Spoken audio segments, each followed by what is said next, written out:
Born as clones from man-made metal wombs and armed only with memories of what once was, Arthur, Cinder, explored their now alien world. Stalked by or stalking the originals that they were modeled after, their journey was cut short by news of a storm they weren't prepared for. Deciding that their journey was worth more than their bodies, they uploaded themselves for a new beginning after the storm. Other than Sachiko, who had a copy of her own body to upload for the new journey, the rest had to settle for the bodies of a wealthy family. Delivered again, a pre-recorded message welcomed their new selves into a luxurious mansion. For a new beginning after here, the party found themselves in an even stranger situation. and with strange new members. Arthur, Born as Norman Tromont, and Noel, a new addition to the party from an unknown upload source, now born as Laura Tromont, both found chips in their heads on standby. Cinder, born as 4 separate copies of Amelia Tromont, gathered all the clothes the pod had to offer, and an unsuccessfully rigged explosive instead of a notebook that she tried to request.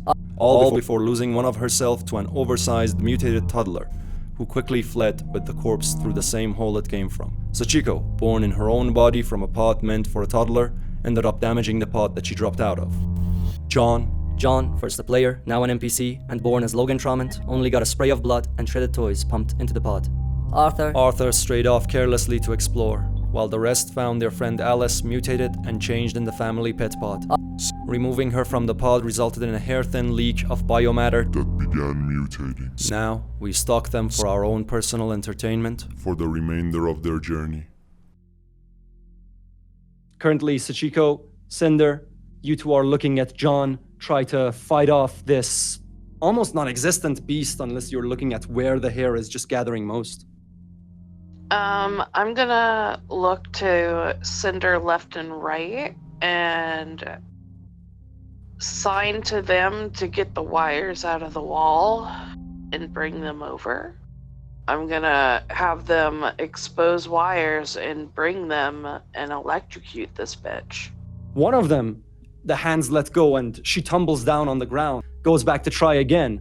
The other one, however, perfectly manages to just pull out a wire towards John and this hair monster that seems to already be just wrapping all over his body. And Artie, ladder seems to be on the ground. There are drops of blood, and on the ceiling you would notice a little bit of an opening. There's some mechanism in the ceiling there that could open up to expose what you could guess would be a stairway. And to your right, it seems to be there is a very strong door that has been cut open by using power tools. That would be the room 12 marked on the map. All right, I'll put the ladder up. And do I know anything about the mechanism to get the stairs down, or to lead to Well, the you know that staircase? you definitely have to use an interface to bring it down. You can't just pull it down. Oh shit! All right, I will look for any of the doors that I can open then. All right. Just to your right, there seems to be an already open door that leads to a rather dim room with a lot of interfaces. All right, yeah, I'll have a peek in 12. Noel, you're near the pods where you were inspecting what was going on. Behind you, towards 8, there you see Cinder, Sachiko, and John struggling with this monster. What do you want to do? Right, so I want to go over to them immediately, and Alright. I want to see if I can use vicinity check to see if there's anything I can use at all to try and fucking block the monster. There are wardrobes, little trays that can be pushed over to cut off this thing's flow. You see under the pod, there are little connections that you could use as a leverage. If you had something like a crowbar to the side, you can see that the handle of one of the cupboards has been broken off, and you can use that as well to entirely break the pod out of place. If you were to put any distance between yourself and the being, you can use the door, but if you were to use that, you would be pushing Sachiko in by just closing it on all of them. I mean, So if I do try and use the handle for leverage, is that close enough to land on anyone else or just the monster? You think it's just gonna hurt the monster at this point? I'm gonna try and go for the leverage. All right, you go for the leverage. Yeah, strength -4. Oof. all three cinders, you all notice Noel just run in and start to push with this handle against the underside of the pod, almost looking like he's shitting himself. Completely reckless old crackhead, Oh, shaking honey. and panting. Oh, honey. Can I have that? So I just immediately let go and I allow someone Thank else to do the you. job for me. Instantly, the pot comes out of place, and just as it does, the connection is cut from this monster. And the little bit of hair that was left outside, this thin silk-like substance, it becomes even finer. All of it seems to tighten up around John. And from what you can see, Sachiko, it doesn't seem to be doing any damage on the surface. It's not squeezing or killing him, and it all just suddenly stops. Oh, okay. Turns out this thing is not deadly. Oh, you've suddenly learned how to speak. Yeah, I think the player change really did me some good. And the monster seems to be on the ground, and you see John is trying to touch his eyes, and something doesn't seem right. His eyes seem bloodshot, just red as fuck. Oh my god, this is the moment. I want to use Twitch Eye on John. I want to make sure if something is infiltrating through his body to change him into a monster or something. All right. You think there is a pain that he's not feeling? Nah, it's fine, motherfuckers. Let's go. Let's just go. I'm gonna be useful again. However, you notice there are bits and pieces of his body, especially the extremities. They seem to be twitching as if feeling just pangs of pain, but then going numb. So something is hijacking his nervous system, I'm guessing. So Sachiko does the Keither Sutherland in the Invasion of Body Snatchers thing. She points at him and says, I bet he's turning into some kind of a monster. Wait, what? What are you talking about? I immediately take 2 paces backwards, like, Oh, John? Come on, man. It's all right. I'll stay back. But you tell me what you want me to do. I'm okay. Well, I can just come what after I you want guys. you to do, what's his name? John. His name is John. I want him to say it. Sachiko uses forensic psychology on him and asks Alright. him, what's wrong with your fingers? He starts looking at his fingers, says, what's wrong with them? And you see, he first holds it in front of his face, and then slowly starts moving it around, kind of stunned himself, as if it's not within his field of vision when he thinks it should be. And just there, all of you notice one of his eyes starts to slowly turn on its own to the side. Hey, John, sweetheart. Can you sit down and let me take a look at you, honey? Sure. And one of his legs just gives way and he drops down, but seemingly to him it's normal. Kill him while you can.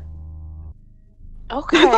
I thought that was John saying that, going, kill him while you can.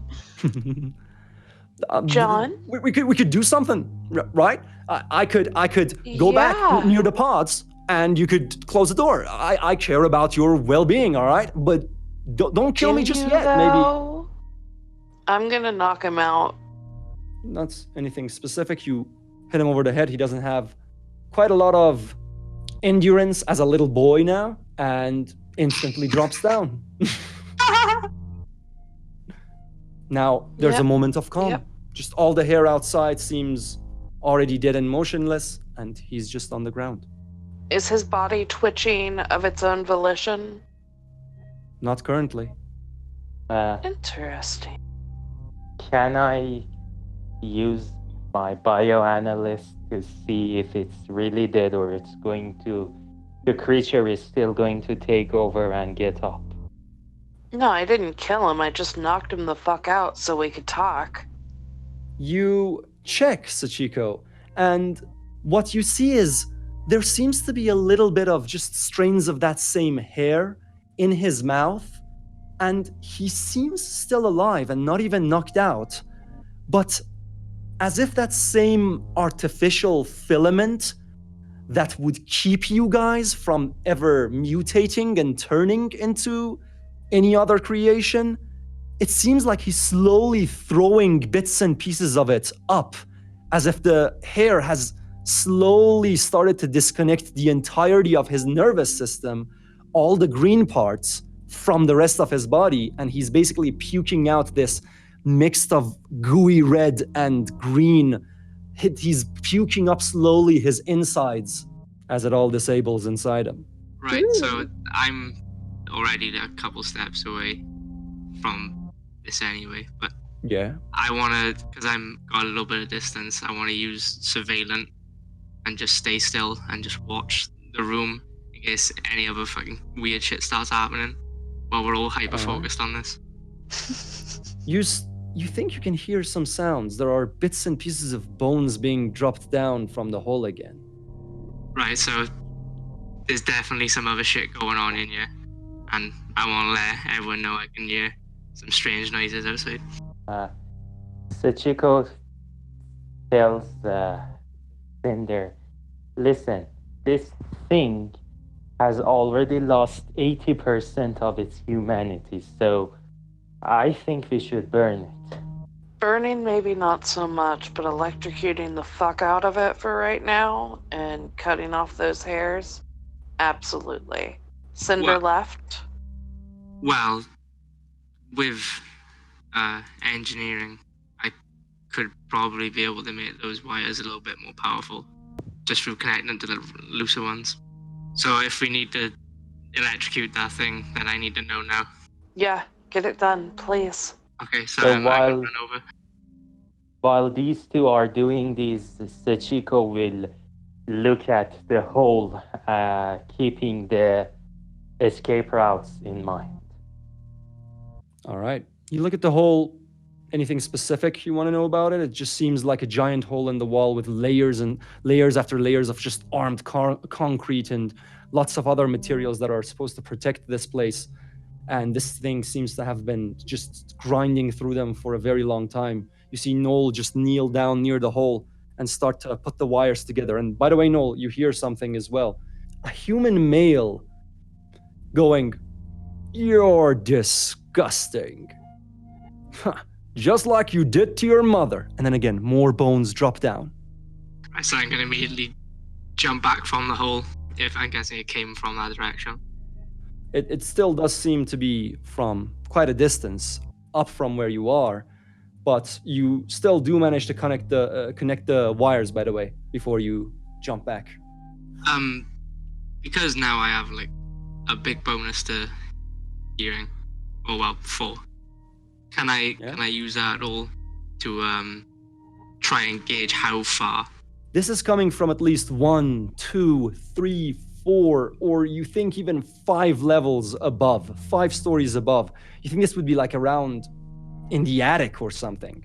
Artie, now they're all muffled as you walk into the room, and in the room that you walk into, it seems to be kind of like a security room of sorts. You see that lots of the interfaces there seem to have been ruined, somehow destroyed. You think they've been just totaled completely, but they're still working.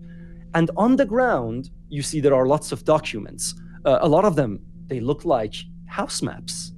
Can I turn the chip on in the back of my neck or whatever it is? All right. You turn the chip on. Quickly, just lots of data seems to flow in. You feel like any device I in the demand a vicinity. sound effect for the data flowing in.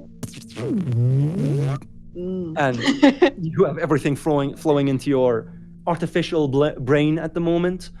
And you feel like you can now control a couple of systems that are activated. And you can kind of notice systems that are not activated as well. The systems that are immediately activated are the light system, so you can just turn all the lights around on and off. And what seems to be a hologram system, you don't quite know what that one might do. That one's off? Or that one's on? The hologram currently is on. Alright. Alright, I'll just have a look quickly at the maps. Now you have access to every floor of the house. You know that there are 5 of them. You have the map for 4 of them. All right. And which floor do I have? Do I know which floors I have?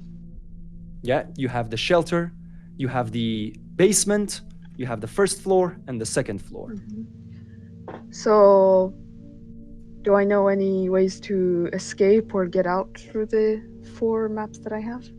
The 4 maps that you have, you can see exactly 13 where you were beforehand. That seems to be where the staircase for all of them had been planned to be built. And this being the shelter, it seems to have some sort of mechanism that closes it up all the way. And Artie, you start to smell something garlicky, something phosphorus-like, and Frenchman. but it doesn't quite feel like it's coming through your nose. You instantly feel it because you're so new to your own new dad body. You think you can hear some talking going on from right above you on the ceiling. All right. Can I use the ladder and try to listen to it? You hear knocking on the floor above. Eh. All right, I'll go to the ladder, climb up, go, quiet! Listen to me. I know what I'm talking about. Don't you want to wake up? How am I gonna wake you up if you're quiet? I'm above here because you're asleep. You're in your bed. How can I wake you up if I'm not loud? You can make me wake up. Well, You can- I'm trying to. You gotta work with me here. All right. Okay, first, find a way to come up. Up is always better than down. I will look for the in the security system a way to open up 13 and try to go up. All right. You see the door control system. That's one of the interfaces. It seems to have been damaged very badly. You think that the only way to control this door is through a tweak that seems to have been done by the guy beforehand. You kind of can understand it once you study it. Basically, reestablish all the systems that have been turned off and then reroute all of the electricity to just open that one door. If you want to open it, that is. Does this door definitely go up? Like, does this lead through the all of the floors, this staircase? From the maps, you can make that, it's definitely the same place where the staircase is for every floor. All right. Yeah, I'll try to do that then. But I want to go up. And I can use any of my technology repair perks if I need to. Well, you do need parts, but Alright. I would tell you if without parts you could do anything. All right. Cinder, Noel, and Sachiko. If you don't want to look at somebody die, look away now. I use remote viewer to ensure I can witness it all. All right. So you'll be using perks to look at it. Yeah, Get a careful I'm look. going it's to. a perk for fucked up shit. As long as I'm not involved. Yeah. I'm going to go for the head. All right. Go towards the jugular, more specifically. That's a strong amount. That's an entire facility's worth of electricity. He gets fried more than move. You can just instantly start to smell the burning. And because obviously Noel set it up, there are no fuses in the way to turn it off either. So last time we had to build up to child killing. This time we begin with it. I don't want to think about the kindergarten. Please, no. you see again this small dog-like mutated figure just slowly limping towards John's body. Constantly seeming like she doesn't know how to bark and doesn't know how to speak. Oh, Alice, baby girl. I'm so sorry. When you said that, I thought, oh, she's gonna connect the wire to her as well. I thought so Yeah, too. yeah. This is what I Killing two also children. expected. So, what actually I'm happens? not a monster. right. Sachiko, do you think it's okay for Ellis to be playing with the body, eating? Do I think it's okay based on my biological knowledge? You think, like, the worst case scenario is just a little bit of an infection. You think it's definitely not good to let her get any burnt hairballs that would be the creature. But the blood should be okay. The blood is purely John's, by the way. I say, don't let it eat the hair thingy. It. Did you just call Alice an it? Did you just call it the hair thingy?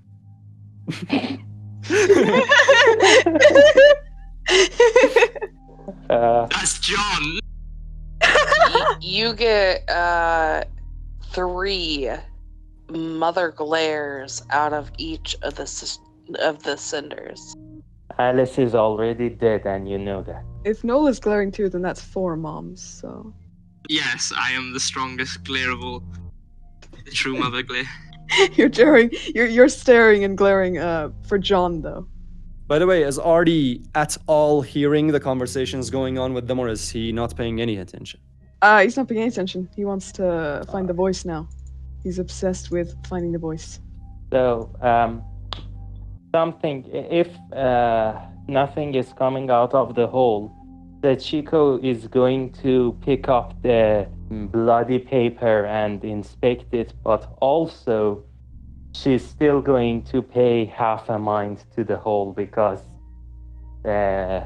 something might come out of it. All right.